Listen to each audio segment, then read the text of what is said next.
नमस्कार दोस्तों, स्वागत है आपका आपके अपने YouTube चैनल पर। आज हम एक बेहद महत्वपूर्ण और चिंताजनक विषय पर चर्चा करेंगे। भारत में इतने एक्सीडेंट्स क्यों होते हैं? Accidents in India. क्या आप जानते हैं कि भारत में हर साल लाखों लोग सड़क दुर्घटनाओं में अपनी जान गंवा देते हैं या गंभीर रूप से घायल हो जाते हैं। इस वीडियो में हम जानेंगे कि भारत में दुर्घटनाओं के पीछे का कारण क्या है और इनसे कैसे बचा जा सकता है और एक्सीडेंट से जुड़े हुए लॉस कौन कौन से हैं इंडिया में। तो चलिए बिना टाइम वेस्ट करते हुए वीडियो को स्टार्ट करते हैं। भारत में सड़क दुर्घटनाओं की संख्या दिन ब दिन बढ़ती जा रही है। इसके मुख्य कारणों में लापरवाही, ओवर स्पीडिंग, शराब पीकर गाड़ी चलाना, यातायात नियमों की अनदेखी शामिल है। तो आइए एक एक करके इन सारे पॉइंट्स को विस्तार में समझते हैं। सबसे पहला है लापरवाही। लापरवाही से गाड़ी चलाना एक प्रमुख कारण है जिसके चलते सड़क दुर्घटनाएं होती हैं। इसमें शामिल है मोबाइल फोन का इस्तेमाल।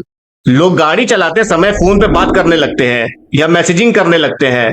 इससे एक्सीडेंट का एक बहुत बड़ा खतरा बढ़ जाता है। ध्यान भटकना।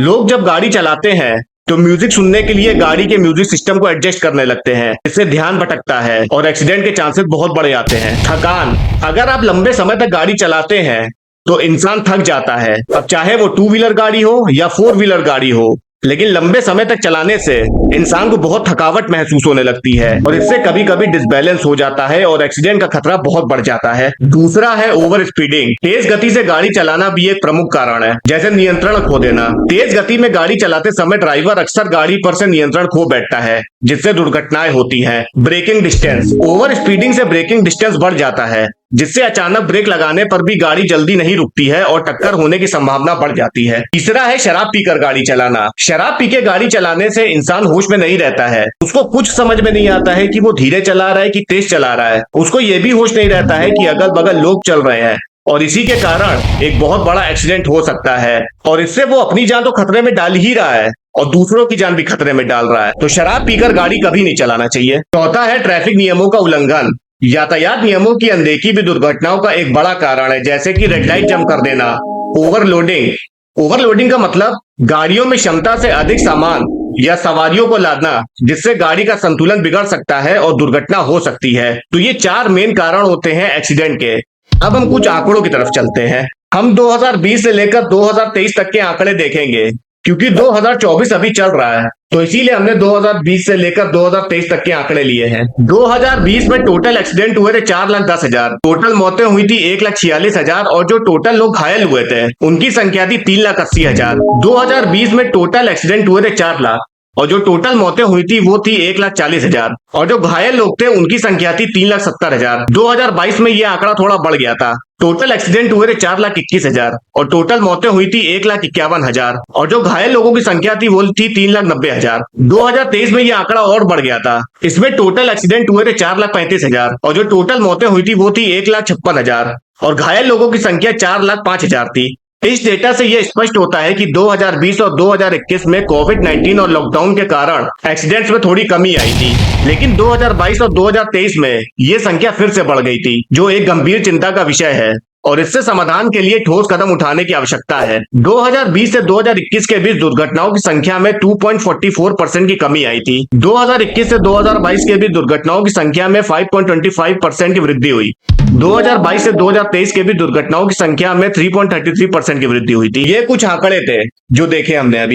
अब हम देखेंगे एक्सीडेंट से जुड़े हुए कौन कौन से लॉज है इंडिया में। सबसे पहला है मोटर व्हीकल अमेंडमेंट एक्ट 2019। ये अधिनियम 1988 के अधिनियम में संशोधन के रूप में लाया गया था और इसमें सख्त दंड और नए प्रावधान जोड़े गए हैं। इसमें सबसे पहला है दंड में वृद्धि। यातायात नियमों के उल्लंघन के लिए दंड की राशि में वृद्धि की गई है, जैसे कि बिना हेलमेट या बिना सीट बेल्ट के गाड़ी चलाना, ओवर स्पीडिंग या रेड लाइट जंप करवाना। इसमें दूसरा आता है ड्रिंक एंड ड्राइव। शराब पीकर गाड़ी चलाने पर कठोर दंड और जेल की सजा का प्रावधान है। लाइसेंस निलंबन। जो लोग गंभीर रूप से यातायात नियमों का उल्लंघन करते हैं उनका लाइसेंस रद्द कर दिया जाएगा। चौथा है इलेक्ट्रॉनिक निगरानी। यातायात नियमों के पालन के लिए इलेक्ट्रॉनिक निगरानी प्रणाली जैसे कि सीसीटीवी कैमरा और ऑटोमेटिक नंबर प्लेट रीडर का भी उपयोग शामिल है। दूसरा है आईपीसी की धारा 279, जल्दी या लापरवाही में वाहन चलाना। अगर कोई जल्दी या लापरवाही में गाड़ी चलाता है तो उस पर आईपीसी की धारा 279 के तहत कार्रवाई हो सकती है। इस तरह के मामलों में आरोपी को 6 महीने की जेल और 1,000 रुपए तक का जुर्माना या फिर दोनों की सजा हो सकती है। तीसरा है आईपीसी की धारा 304 गैर इरादतन हत्या। सड़क हादसों में होने वाली हत्याओं पर आईपीसी की धारा 304 के तहत केस दर्ज किया जा सकता है। इस तरह के मामलों में दोषी पर 10 साल तक की जेल या जुर्माना दोनों हो सकता है। चौथा है आईपीसी की धारा 337 दूसरे की जान खतरे में डालना। आईपीसी की धारा 337 के तहत अगर कोई उतावलेपन या गलती से किसी दूसरे की जान को खतरे में डालता है तो उसे एक अवधि तक के लिए जेल हो सकती है, जिसे 6 महीने तक बढ़ाया जा सकता है। इसके अलावा दोषी पर 500 रुपए तक का जुर्माना भी लगाया जा सकता है। तो ये कुछ लॉज है इंडिया में एक्सीडेंट्स के लिए। रोड एक्सीडेंट से कैसे बचा जा सकता है? रोड एक्सीडेंट एक बहुत ही सीरियस समस्या है जो दुनिया भर में हर साल लाखों लोगों की जान ले लेती है। इन दुर्घटनाओं का सबसे बड़ा कारण अक्सर हमारी लापरवाही होती है, लेकिन हम रोड एक्सीडेंट से बचने के लिए कुछ कदम उठा सकते हैं। सबसे पहला, हमें ट्रैफिक रूल्स का पालन करना चाहिए। ट्रैफिक सिग्नल्स और साइंस को समझना और उनका पालन करना हमारी सुरक्षा को बढ़ाता है। दूसरी बात, हमें हमेशा सीट बेल्ट और हेलमेट का इस्तेमाल करना चाहिए, चाहे हम कार चला रहे हो या हम बाइक चला रहे हो। कार चलाते समय हमको सीट बेल्ट लगानी चाहिए और बाइक या स्कूटी चलाते समय हमको हेलमेट जरूरी से पहनना चाहिए, तो ये हमारी सुरक्षा को बढ़ाता है। तीसरी बात, हमें कभी भी नशे में या थकी हुई स्थिति में ड्राइविंग नहीं करनी चाहिए। नशा करके या थकी हुई स्थिति में ड्राइविंग करना हमारी और दूसरों की जान को खतरे में डाल सकता है। साथ ही हमें हमेशा अपनी गाड़ी का मेंटेनेंस भी रेगुलर करवाते रहना चाहिए।